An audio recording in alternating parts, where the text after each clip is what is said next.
All right, so let's go to WrestleMania 28. The pre-show kicked us Yes, off sir. with Primo and Epico, with Rosa Mendez defeating Justin Gabriel and Tyson Kidd and the Usos. Uh, it was a triple threat tag team match. It lasted 5 minutes and 2 seconds. It went by in a breeze. I felt this match actually 10-minute match. It could have been great. Just have them all be in the ring at the same time. I thought this match was just decent at best. It was an average match that sadly, could have been longer. It felt like it could have been on a show on maybe Raw or SmackDown or hell, even a Superstars if you want to be like that. But Yeah. yeah, the match itself was fine. Gabriel and Kidd is an interesting pairing, and I'm glad Tyson Kidd is still with us today. Yeah. Because that was a nasty. Muscle It sucks buster. his career is over. Most likely will never be in the ring again, which sucks because I saw him running the ropes. He could have been a great talent. Did you see that? No. Oh, he was running the ropes. He was running the ropes. I guess he's been training to get back in the ring. So he's been training to get back in the ring. So he's been running the ropes, and I saw him. Yeah, so I think it's only a matter of time until he calls himself back up. But to start the show is the World Heavyweight Championship. Sheamus defeating Daniel Bryan with AJ Lee in 18 seconds. This was kind of blessing in disguise if you think about it from the outset. Because if Daniel after this match, everyone was chanting Daniel's name, and this started the Yes movement. Now, yes, at the time it was a bad move because it halted Bryan's momentum and all that stuff, but it did lead to him having one of probably some of the best matches in WWE. His feud with Punk. Over the Limit 2012 was a fantastic showing. The triple threat involving Kane is fantastic, and the No DQ match is just a cherry on top of the cake with AJ Lee as special guest ref. That's just a phenomenal stories of matches, Yeah, those 3 matches kind of worked, but the next match was actually kind of a good match, surprising with who was involved. And I'm not taking them shortly, though. Not putting them down. Kane defeating Randy Orton in a 10-minute and 58-second match, which I'm not putting them down. 11 minutes. Yeah, I'm not putting them down or anything, but I'm just saying it is weird to see Kane and Randy Orton having a good match together. I mean, they did have what was it? I think a street fight. Like, Orton was WWE champion and Kane was world champion, I believe. In 2010, I think that's the one where Orton was on the announce table and he actually got his leg caught. Yeah. And he was like, ah ha ha. Oh. That's great. Yeah, this was a good match. The chokeslam off the top was cool. They would have a much better match, in my opinion, at the following pay-per-view. Yes. So did Daniel Bryan and Sheamus. Daniel Bryan and Sheamus debatably stole the show with their 2 out of 3 falls match. Oh, and we'll get to that. Oh yeah, we'll get to that. But yeah, this was a pretty good, mid-card match. Not even the mid-card. It's not even in the mid-card. It's actually the second match on the card.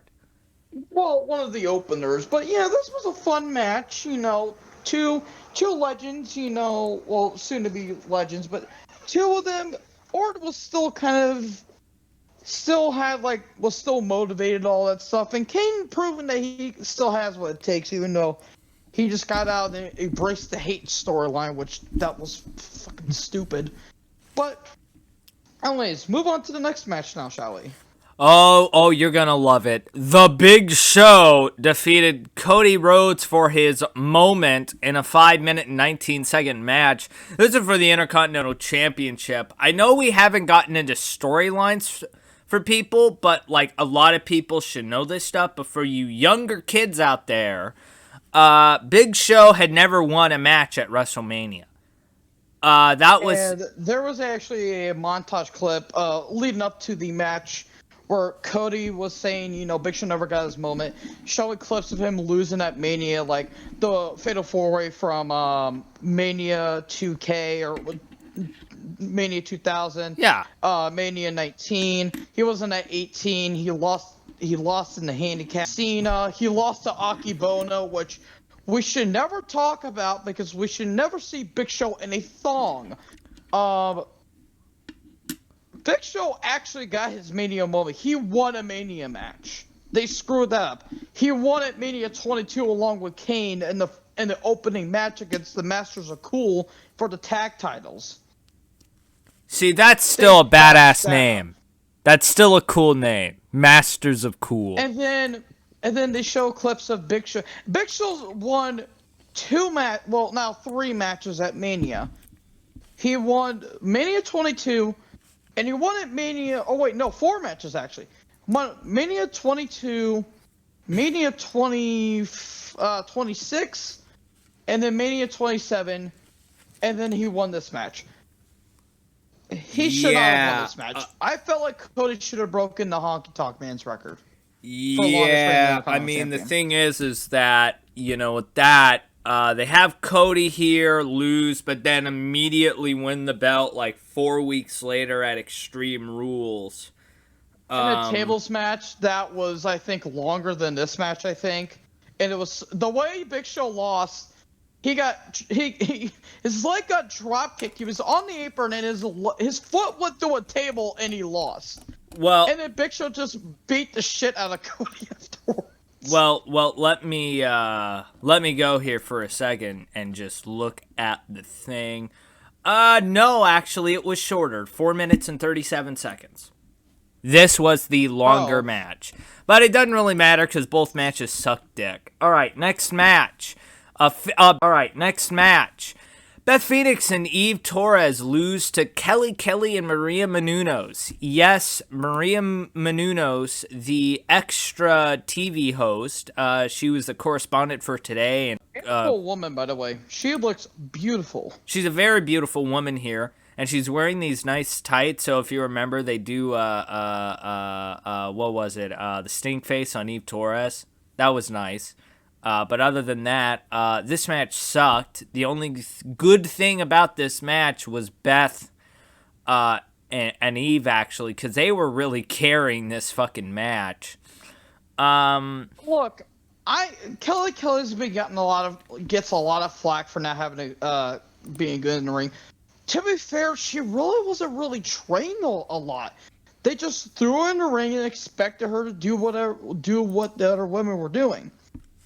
Marina, I have nothing against her as a person. She was just there because there had to be a celebrity involvement at Mania. I love Beth. I didn't really like Eve Torres as much growing up, but now I'm starting to appreciate her more. But I will give Maria Menounos credit because she broke her ribs in this match. I'll give her credit. She took that. Yeah, she took that. But for some reason, the filler match comes before one of the greatest matches on the show. The Undertaker defeats Triple H for his 20th win at WrestleMania inside Hell in a Cell with Shawn Michaels as the special guest referee. This match lasted 30 minutes and 50 seconds. So the build-up... On the WWE... I didn't mean to cut you off, but on the WWE Network, the thing lasted nearly twice that length. It lasted for 50 minutes. Oh, yeah. The entrances and all, and you weren't trying to cut me off, my brother. I was just saying, though, I gotta say this now to the people here. The build-up to this match is very interesting. The Undertaker beat Triple H at WrestleMania 27, but Triple H was still not beaten as bad as he did to The Undertaker. He beat The Undertaker like a dog at last year's WrestleMania. And it shows. Undertaker gets paranoid. He's upset. He's got to get carted out, but Triple H walks away. The Undertaker doesn't. So fast forward almost a full year, and The Undertaker returns in this big fashion. But Triple H Triple H has been here because now he's the COO of the WWE. He has been assigned the COO, and he's in control of the WWE. Because some people might not remember that when CM Punk walked out of the WWE during that great time, Vince said he was going to fire John Cena. Well, Triple H came down and said, Dad, you're relieved of your duties as the CEO and president of WWE. So there's this... I did actually watch that, and Vince legit cried. I'm like, dude... You're going to be in control of the company no matter what. Fired or not, you're... You know, but I always looked at it because Vince can take a... Man, Vince can... He is a great actor if you think about it. He can cry. He can do all of that shit. Undertaker and Triple H have a fantastic match, though, at Mania 27. So how do they ramp it up? Well, Undertaker started talking smack. He said to Triple H, your friend, the boy toy, Shawn Michaels, he still had more than what it took to end me. And then it was this big thing of finally the Undertaker pissed Triple H off, saying how Shawn, you want me at Mania, you want me in the Hell in a Cell. And the match was made. Triple H and the Undertaker. The end of the era. One last time. Never gonna happen again. Wait 8 years. But never gonna happen. Shawn Michaels. It would never happen at a PR glorified house show in Saudi Arabia or Australia. Super Showdown. What have you said? I don't know what you just said. But this match kicked fucking ass. This fucking match kicked ass. But the Undertaker during this whole match, people think this match is overrated. And I'll give them, and I'll quench those theories. Do I believe that the match is a little long? Yes. But do you want it to be Triple H and Shawn Michaels 47 minutes long? No. But this was still very great. This is actually a great drama-filled match that most people forget. This is awesome. Like, this is really fucking awesome. But the biggest moment of this match comes in the middle. Triple H goes, and he gets pissed, and he tells Shawn, you end it, or I'll end him.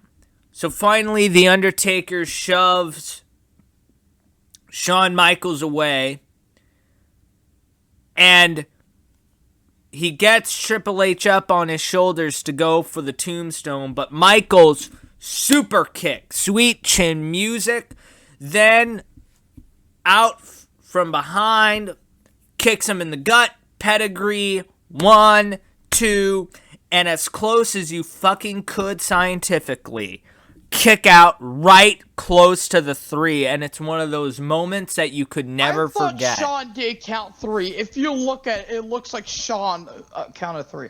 Now, I have to admit something. The match went off for a bit. If you could have cut at least 5 minutes off and make the entrances a little bit shorter, it would have been good. You the match can't. Itself was great. You can't, though. I know you can't. Triple H wants he wants Vikings and mountains and fucking volcanoes to blow up, and then he comes out like he's fucking God at the fucking stadium, like he's Lou Gehrig or something. Jeez, I mean, at least the Undertaker's playing. At least the Undertaker's fucking. My thoughts on the match. This is my second favorite encounter between these two men at Mania. My personal favorite is their first encounter. I'm sorry, their previous encounter at Mania 27, I didn't like. It went on for way too long. Way too many kickouts, way too many chair shots. Went on for way too long. And the thing is, moments, but that's the reason why. But that's the reason why I like the matches, because the story kind of fit. The Undertaker's getting old. He's getting broken down, getting beaten. So here he is facing the Game, who's in way better conditioning, and they're not that far apart in age. Triple H is what, like 52, 51? I mean, the guy's actually, no, he's going to be 52 this year. And The Undertaker's not even that older than Hunter. He's older by 4 years, I think. I think he's 46, or not 46, Jesus. He's 56, I think. Yeah, I think he's 56, or he just turned 56. But I mean, that's the point. It's the age he's thing. 56. So he's 56, yeah. So it's that key thing where you look at that, what happens here. But I mean, another thing too is that they didn't mention Mania 20 or Mania 17 at all. At all. Like it didn't even exist. Maybe I think they did at least one time, but not off the top of my head. It had to have been a random. To determine. Sorry. Yeah. Sorry. No, I'm back. No, I wasn't having a mic. I wasn't having disconnection issues. I muted my mic because my dad was talking to me. But quick thoughts on Taker Triple H match. Good match. The drama was there. Shawn overacting was hilarious. Next match was the dead spot. Really? This was the most obvious. This should have replaced the Kelly and the Big Show and the Sheamus match. And then you could have had I'm not saying you're going to have an hour-long match. Let's be real here. You're not going to do that crazy shit. But have a very long elimination-style match. 12-man tag. Team Johnny. David Otunga. Dolph Ziggler. Oh, God. Shit. Drew McIntyre. Jack Swagger. Mark Henry and The Miz with Brie Bella. Johnny Ace, a.k.a. Boring Man, and Vicky Guerrero, defeating Team Teddy, Booker T, Kofi Kingston, The Great Khali, R-Truth, Santino Marella, and Zack Ryder with Oksana, Eve Torres, Hornswoggle, Nikki Bella, and Theodore Long. Holy fucking shit. This match... It's actually kind of funny that one of the Bellas is with their now, father-in-law?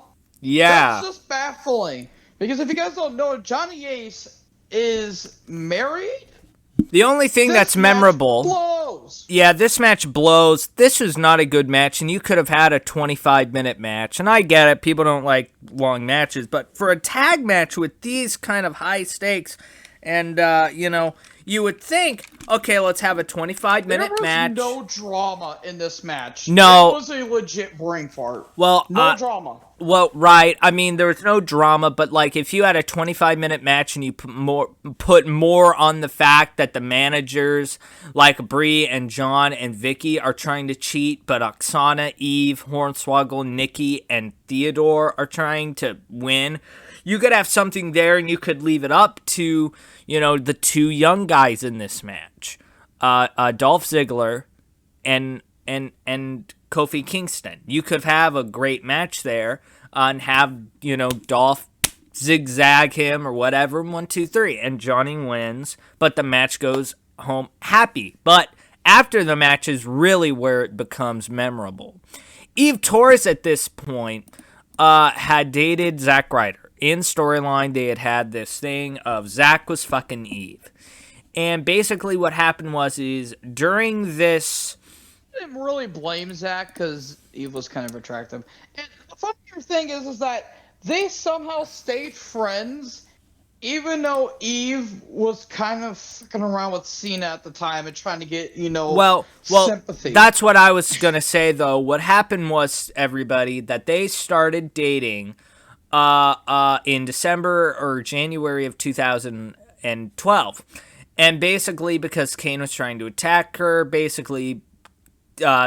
Eve kissed Cena, and then she turned heel. There was like a lot of bad, there was a great moment where, I think she went to shake his hand because she had found out that I'm going to use John Cena. And that was her quote, I'm going to use John Cena like I use Zack Ryder. Well, John heard it.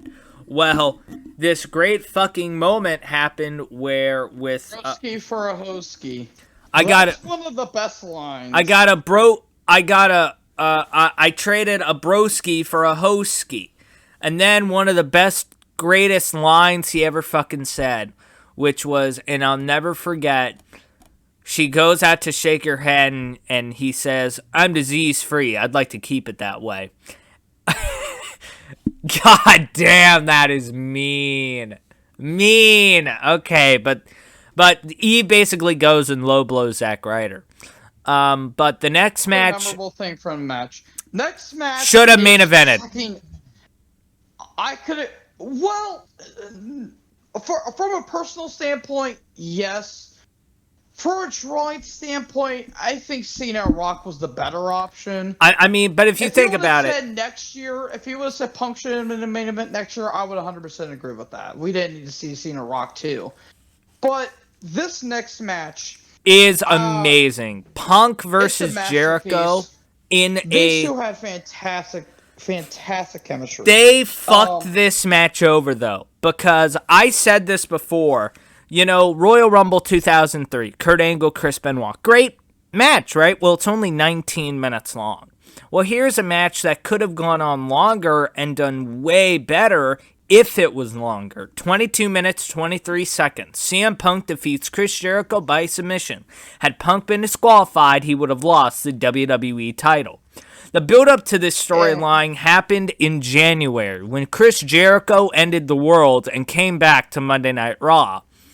These images should have won the Royal Rumble, by the way. It's kind of bullshit. And for those of you who don't remember, Sheamus won the 2012 Rumble that Chris Jericho returned in after being away for about a good year.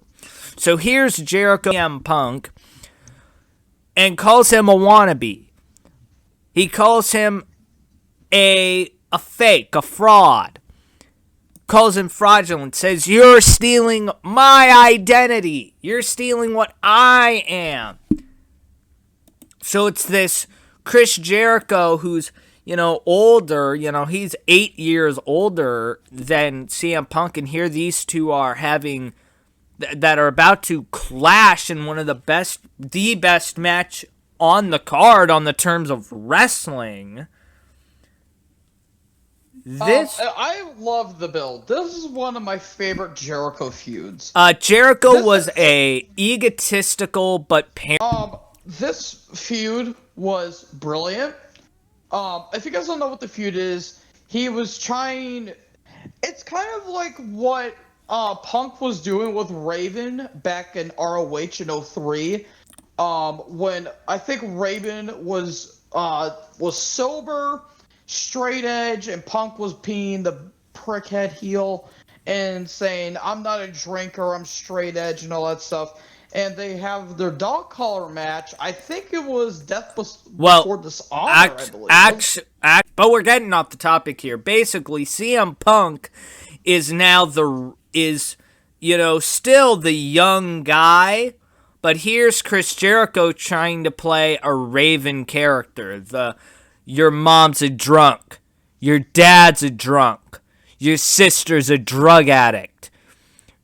And yeah, it's really, poking the bear with a very large stick.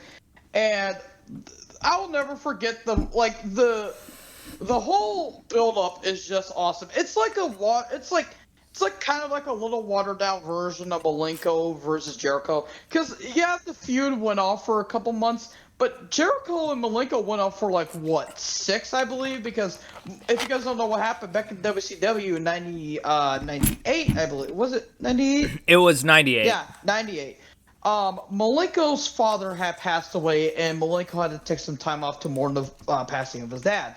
Jericho, and he's an underrated cruiserweight, and his stuff as a heel is glorious. He did a month, a 4.5, a very long feud with Malenko by himself. The famous 1004 holds. Famously said, "It's funny how you and your brother look nothing alike, don't look exactly alike." Just poking, just taking shots at Malenko, and then Malenko finally gets his revenge after beating the shit out of Jericho. And finally beating him at Slamboree 98 in one of the biggest pops ever. This is kind of like that, but, it's not bad. It's just a watered-down version of it. because I feel like they kind of hot-shotted this feud a little bit. But if Jericho was the Rumble winner and then he went for Punk, that would have made it even better. I think no, they had Sheamus win.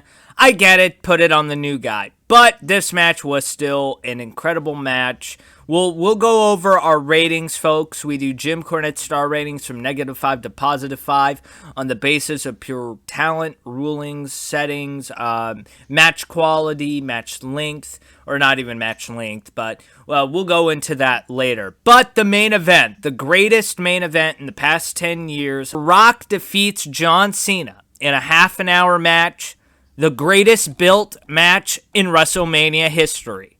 CM Punk, The Rock, he hasn't been in the ring in 8 years. But John Cena, the guy who's been carrying this company since 2005 on his back, will now get to wrestle the biggest star of the Attitude Era. And now the biggest Attitude Era star is going to face the biggest star in wrestling today. It's John Cena, The Rock. It's been built up for a year. At WrestleMania 20, lifetime, quote unquote, the biggest quotation marks possible. WrestleMania 27, John Cena, The Miz, the main event. It was going to be a great match, but it was in reality shit. But The Rock cost John Cena the WWE title. But even the promos are just glorious. The Rock making fun of the John Cena gnome. What fourth dimension of hell did this come from? John Cena cologne. This smells like Fruity Pebbles and possum piss. John Cena alarm clock. He's just taking shots. He made a little kid cry. He blows his nose, and I don't have toilet paper. I have the next thing that's close to toilet paper. It's a John Cena shirt. He says, "When you see your crappy movies, you don't see us crying. Just taking shots after shots." Cena says, coming out like his old rapping stuff, and he said, shit, I forgot what it was, but he said, they weren't chanting Rocky, they were chanting Tooth Fairy or some shit like that. They weren't chanting Rock, they were chanting Tooth Fairy. The promos, the build-up, it exemplifies everything about Mania. It kind of... Flow Rider, I've got a feeling. I got a good feeling, The cherry on top of the cake. Match itself, one of the best main events of all time, in my opinion. We gotta forget the theme songs for the show. First off, for the opening show from Sheamus all the way to Kelly Kelly, it was Invincible by Machine Gun Kelly. Then The Undertaker and Triple H and the Hell in a Cell itself gets an entrance from The Memory Remains by Metallica. And then the rest of the show was I Got a Good Feeling, yeah. The funnier thing is that the previous year, Triple H actually came out to For Whom the Bell Tolls by Metallica as a theme song. From Whom the Bell Tolls was on the Ride the Lightning album, and The Memory Remains was on their Load album, right? Reload. Yeah, Load album. Oh yeah, Reload. Reload's better than Load, and I love Ride the Lightning. But anyways, yeah, the theme songs were great stuff here. Absolutely great stuff. This was a fantastic main event. Rock getting the win. It should have led to a Cena heel turn, but unfortunately, he won it. Cena wanted a heel turn. After he lost to The Rock, he looked defeated. The better man won. Cena wanted to turn heel, but Creative said no, and then, well, I don't remember what happened to Raw after. But the only thing I remember from Raw, and a lot of people will agree with me with this, the return of Bork Laser himself. The Raw after, John Cena comes out, he cuts his promo, and he says, the better man won. And yes, the better man won. Then, this starts off 2 storylines. It actually starts out 3. Because John Cena then feuds with Brock Lesnar, who returns on the following night. Now, we're not going to get into that. We'll get to Extreme Rules after we're done talking about Cena and Rock. But I must say, though, that The Rock also returns later in the year, but we'll get to that. We'll get to that when we get to it. That needs to be talked about. And then he kind of starts feuding with himself. Because in the build-up to the future match we talked about earlier, he says that you cost me my life. But we'll get to that. The match with Cena and Rock was very technical. I was so impressed and surprised. Holy shit, The Rock is wrestling. And Rock did not show any ring rust whatsoever. After being away for 8 years, this is the first meeting he's been in a match since Mania 20. That was it's like he never changed. It was amazing. Like, okay, I think he pulled out the sharpshooter. Rock, don't do the sharpshooter. That looks god awful. Even Brett's worst sharpshooter is better than your best. I'm sorry. I love The Rock, but don't do that. The Brett sharpshooter, everybody will always say, though, who's better, the Scorpion Deathlock or the sharpshooter? Sharpshooter, because he sits on it. Brett sits on it. Yeah. No sharpshooter, no Scorpion Deathlock. I'll take sharpshooter over Scorpion Deathlock any day. Yeah. Yeah. Cena after this went through a pretty weird phase. Brock returned. Yeah, Brock returns. They're gonna have a match that we'll talk about, and then after that, he starts to feud with John Laurinaitis. Which is that's when shit went weird. No, wait, 5. Big Show and Johnny Ace, but let's go to that. But let's go to the star ratings first. The first match, the pre-show match, I gave 2 stars. Yes, I don't rate the pre-shows, but I might as well. Sheamus and Daniel Bryan was a 0-star match. It wasn't even a match at all. Kane versus Orton was a 3.25 star match. Big Show defeated Cody Rhodes, 1 star. Kelly and Maria Menounos defeating Beth Phoenix and Eve Torres was a I'd say a 2-star match. The Undertaker defeats Triple H, 5 stars. Team Johnny defeats Team Teddy, 2 stars. CM Punk versus Chris Jericho, 4 stars. The Rock defeats John Cena, 5 stars. And then we'll go to mine. The pre-match show, I gave 2 stars. Nothing special. It was just a quick match to get the crowd, alive and, get a little taste of what's to come. Sheamus versus Daniel Bryan, I gave a quarter star. Because at least it led to better things with Bryan. Kane and Orton, I give 2.5 stars. They had a better match at Extreme Rules, which we'll talk about.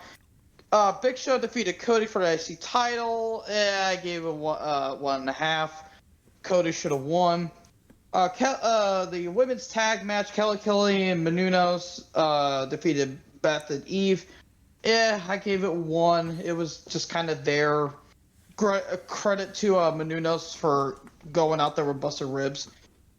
Taker and Hunter, Hell in a Cell, I gave 4 stars. Good match. Went on for a bit. Team Johnny versus Team Teddy, filler. 1 star. It was god-awful. Punk versus Jericho, 4.25. Fantastic match. Rock versus Cena, 4.25 as well. Wow, I actually rated some matches higher. Huh. Yeah. But I got... And the thing is, the attendance, it was nearly 80,000. The buy rates was 1,217,000. Yeah, That's 1,217,000. how big this show was. This show a was the great biggest show. Mania of all time. It is the biggest bought Mania ever. I don't know if it'll ever be surpassed. No matter how big no matter how many. I think it would be stars you have, surpassed. I think it'll be surpassed, but it's got to take somebody who is big. You know, it's got to be like someone like Yeah. Austin. It's got to be Austin who breaks that. But other than that, look at Rock. A guy from Hollywood coming back again to do one last match, and here he is doing that one last match with, per se, the best wrestler you could put him up against, and they have a phenomenal match. And it's one of the coolest things ever. This show is just beautiful. The set, oh God, I know we're staying so long on it, but it's just a beautiful show, and God, it's that memory. It's the memories of remembering the show and how awesome it was. Remains. That Metallica song encapsulates this Mania. The memory remains. You know what? Yeah, I totally agree with that. And the next pay-per-view we're going to have to get to, it also encapsulate this as well. We go now to Chicago, to Rosemont, Illinois. It's at the Allstate Arena. Extreme Rules. It happened on April 29, 2012, 4 weeks after WrestleMania.